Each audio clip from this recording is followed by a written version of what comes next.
Last time on The Journal of Rick, the Three Perils. Marlo and his people had escaped from the Dark Lord Blue. They had arrived on the island of Zinniland and were journeying to meet the pirate Keane. Meanwhile, Ron, one of Marlo's friends, was having an adventure in the ocean. He had eavesdropped on the Keane of the Sea Monster's plan to overthrow the Merpeople and was now swimming to warn them. And now part 9 of the book that I wrote when I was 10.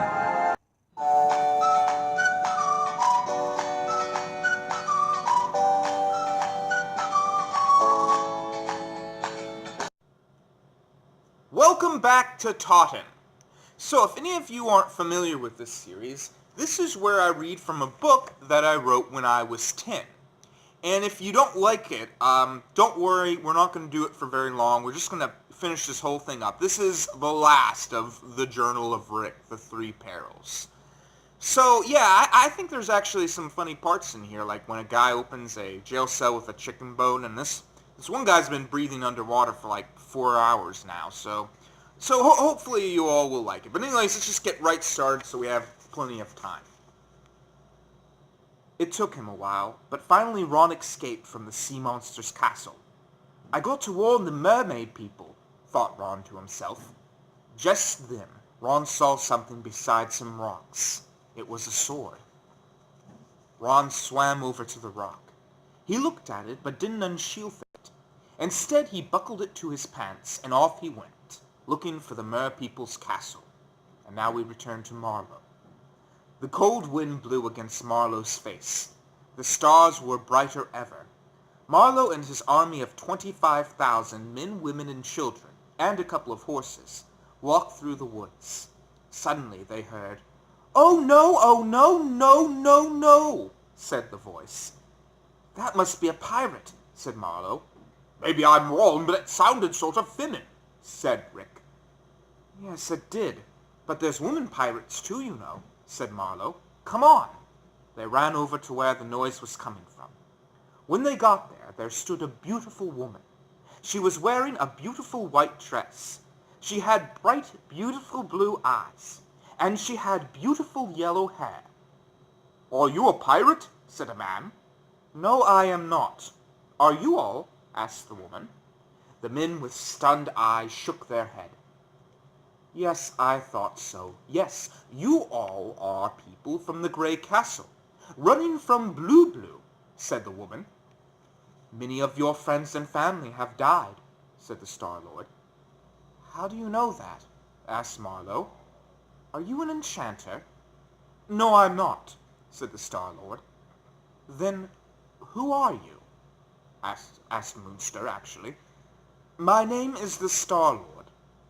I rule all the stars that Tottin can see," said the Starlord. "How could you just own the stars like that?" asked a man. "I have permission from high authorities," said the Starlord, with a little bit of a smile. "I mean, what are you?" asked Moonster. She smiled again. "A creature that is definitely a more powerful enchanter," said the Starlord. "What are you so sad of?" asked Marlo. "Oh yes, I seem to have lost one of my stars," said the Starlord. "Bingolf was his name." "You named him after this world?" said Moonster. "Yes, I did," said the Starlord. "Oh, by the way, want exercise, let them out," said the Starlord. Marlo let the powers out of his pocket, and they flew around, dashing forward and backwards. "How did you know that?" asked Marlo. "I know many things," the Starlord replied. "Can we help you in any way?" asked Marlo. "Well, there is one thing you can do," said the Starlord. "What is it?" asked Lance. "Find Bingolf," said the Starlord. "We'll look around for a little while," said Marlo. A few hours later. "Have you found anything?" asked a man to another man. "No," said the other man. "Marlo, those two men have a point. We've been looking for hours, and we haven't found even one thing that looked like a star," said Moonster. "Yeah," said Marlo. What if this Starlord isn't really a good person? Said Moonster. What makes you say that? Asked Marlo. Well, she's acting very suspicious, said Moonster. Yes, she was. But why does that make her bad? Said Marlo. Well, what if she's just making you stay here so Blue can get us? Said Moonster. I think we should try to trust people, said Marlo. In these times, it's hard to trust anyone, said Moonster. Yes, it is. But if we can't trust in our own race, then we can't trust this world, said Marlo. What makes you so sure she's a human? Asked Moonster. What do you mean? Asked Marlo. Well, she never said she was a human, said Moonster. Oh, so do you go around screaming about how you are a human? Asked Marlo. No, said Moonster. Exactly, said Marlo. Yeah, I guess so, said Moonster. But she should have told me she was a human when I asked her what she was, said Moonster. She probably was insulted and wasn't sure what to say, said Marlo. Or she could have been flattered that you thought of her inhuman, that she didn't want to lie but didn't want to say she was actually a human, said Marlo. I'll never understand women, said Moonster. Me neither, laughed Marlo. Me neither. Just then there came a loud shout. I found something! I found something! Yelled a man. Everyone came running up to the man. In his hands he holded a giant golden ball. Oh, thank goodness, you found Bengolf, said the Starlord. Don't you ever run away again, said the Starlord. Now go up into the sky and take your place between the brown deer and little fox, said the Starlord. The star flew up into the air until finally it rested between two stars. How can I ever thank you, said the Starlord. Oh, it was no problem, said the man. Well, let me see if I can find one thing, she said. She reached into her pocket. Ah, here's something, she said. She raised her hands. In her hand was a black arrow. This arrow is the most powerful arrow in all this world, said the Starlord. It never misses its shot. It goes right through any creature's body and into another, and then comes back to you, said the Starlord. Thank you, madam, said the man. Well, now let me give you some food and water and weapons, and you can be on your way, said the Starlord. How long will it take you to get it all? Said Marlo. She snapped her fingers, and there was a table with food, water, and weapons on it. About 2 seconds, said the Starlord. After this they left, carrying the stuff in their backpacks. Soon they started walking through the woods. Back to Ron. Ron was starting to give up. He then saw a castle, about the size of Armstrong's castle. He quick swam over to it. There were 2 guards before the gate with sharp axes. Halt! Who are you? Screamed the guard. Ron tried to say what he wanted to say, but all that came out were bubbles. But strangely enough, the mermen seemed to understand. You're Ron, and who are we? Why, we're the guards of the Merpeple's castle, knights from different lands. Peace and love grow strong inside, so we must guard them from great evil eyes. And those who are strong still run with fear, as soon as they see our maddened eyes. Now tell us, why you have, said the merman, but they never finished their sentence, for just then they said something else. Oh my gosh, the sea sword! Please, come in, come in, come in, yelled the guards. Ron went inside.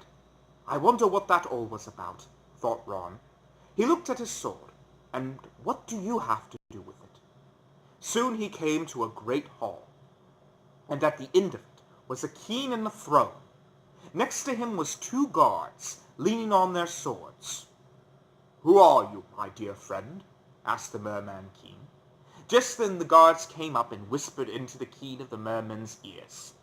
Yes, yes, yes, oh, I see, I see. Yes, yes, I see that too. Okay, that's all I need to know, said the Keane of the Merpeople. Where did you find that sword, my dear boy? said the Merpeople Keane.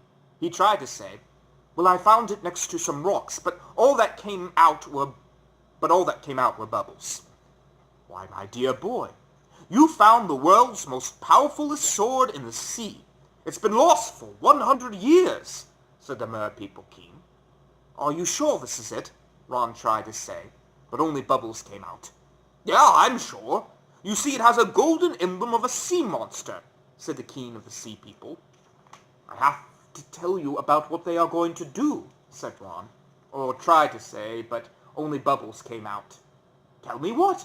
Asked the Keane of the Merpeople. And so Ron told him the whole story, all the things that have happened so far. And that's the story, Ron bubbled. Why, how can you breathe underwater like us? Asked the Keane of the Merpeople. I have trained myself to be able to hold my breath for at least 3 hours, Ron bubbled. And what about standing the freezing temperatures?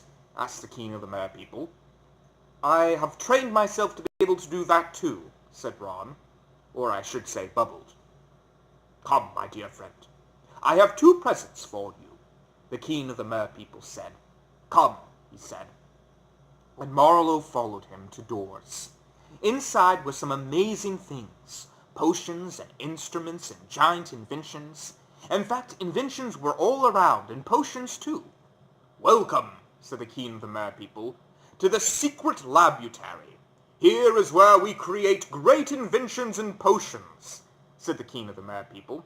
Of course, sometimes, but not usually, our babies are born without gills. So we give them these, said the Keane of the Merpeople, holding up 10 little potions. Each had a cork in them and were dark red. These potions give you gills, said Ron. Not exactly, said the Keane of the Merpeople. It just takes water, and your body changes it to air, said the Keane of the Merpeople. How does it work? Asked Ron, or should I say bubbled. It takes your mucus, and when you swallow the potion, some of it gets stuck in your mouth, while your other gets stuck in your throat and your stomach, said the Keanes of the Merpeople. Then, when the water comes in the potion, changes the water's DNA, and changes it to gazillation condensation. Molecules that come in air that ought to be small to be seen, even in a really super powerful microscope, said the Keane of the Merpeople. Then how did you find them? Asked Ron, or should I say bubbled. Well, we were testing some X-ray glasses out, and I guess they weren't because we saw some molecules in the water, said the Keane of the Merpeople. So then we went above and decided if we could see any molecules up there too, said the Keane of the Merpeoples. And our guess was correct. There were thousands of molecules in the air, said the Keane of the Merpeople. So we got some coral, and luckily got some strawberry and cherry, and made them to a smoothie, said the Keane of the Merpeople. Then we added glue, and voila! We made the biggest discovery ever, how to use air and water molecules, said the Keane of the Merpeople. Neat. Oh, can I ask you a couple of questions? Asked Ron. Go ahead, said the Keane of the Merpeople. Okay, what's glasses, magnifying glasses, and molecules? Said Ron. The Keane of the Merpeople sighed and rolled his eyes. Then they walked over to a harmonica. During the great war C2, at the time I was young and a great warrior, said the Keane of the Merpeople. At the time the Keane of the sea monsters were battling us, said the Keane of the Merpeople. We used this harmonica to signal us. Just play this tune to get us, said the Keane of the Merpeople. Played a tune.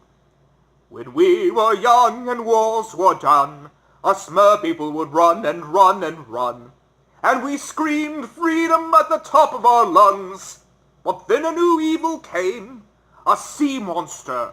It roared and shaked and came and killed our people, and tears came down upon our face.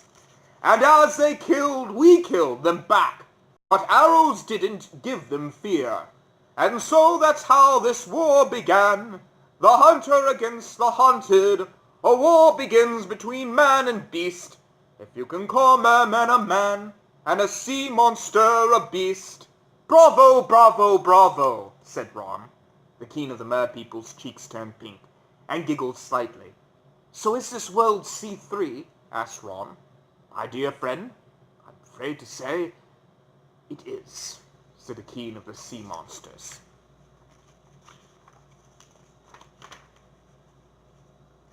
Back to Marlo. Phew, these rocks are high, said Marlo. Yeah, they are, said Moonster. I'm on the top of the world, yelled Lance. So am I, said Goalie. But I got here first, said Lance. Oh, okay, said Goalie.